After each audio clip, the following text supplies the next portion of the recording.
2009, back from the brink. It sounds like a movie title. It really describes the financial markets. Mortgage securities, municipal debt, they've surged in recent months as it appears the U.S. economy has avoided depression. There is still one major market that continues to be locked up, however. I'm talking about auction rate securities. 18 months after investment banks quit supporting the securities, more than 400 companies are stuck with $22 billion worth of the debt. And according to the New York brokerage firm Second Market, the securities are selling at losses of as much as 40 cents on the dollar. So joining me now to talk about this is Anthony Carfang, partner at Treasury Strategies in Chicago. His firm advises companies on working capital management strategies. Thanks for being here, Anthony. Oh, you're welcome.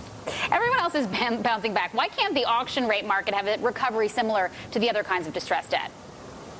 Well, the buyers and sellers are still on the sidelines. The buyers have a stigma associated with auction rate securities and are currently very conservative and don't want to buy a very complicated instrument, which an auction rate is. The sellers, on the other hand, companies who already own these, for the most part have reclassified these as long-term securities, and we're advising our clients to stick with them and wait for a liquidity event that we think may happen sometime in the next couple of years. So that's how you think a market for them would develop? Right.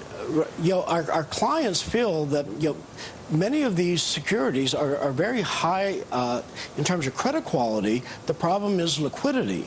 And because the credit quality is so high, in fact, in some cases, these are guaranteed student loans by the federal government, our clients are reluctant to go to some of these secondary markets and sell these securities at a loss. So how can companies work it so they at least get some of their value back? Well, right now, some companies have put these in the long-term category, and they're simply holding these for the duration. Other companies who need cash, some have been able to work with the underwriters who sold them the securities in the first place and have worked out borrowing arrangements where the underlying securities are collateral for loans. Those are usually the most extreme situations. Most companies who have the staying power are simply sticking with them. How optimistic are you then that the banks will make a real dent in buying back the $22 billion in auction rate securities on the books of corporate holders? Well, we'll know in another year when the legal agreements require them to use the best efforts to buy these back. We actually think that many of the issuers, even before that, will want to redeem some of these. As interest rates rise, the penalty rates on these auction rate securities will damage the issuers, so they will have an incentive to refinance.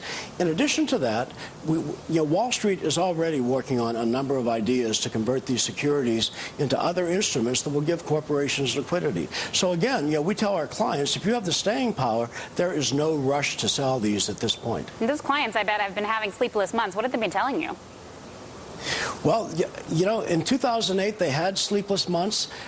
Finally, at the end of 2008, when they completed their annual financial reporting, they pretty much put these to bed. They reclassified them as long-term securities, and they're hunkering down and running the rest of their business. There's an awful lot to keep them awake these days. Okay, well, thanks for sharing this with us, the advice that you give to your clients. Anthony Carfang of Treasury Strategies in Chicago.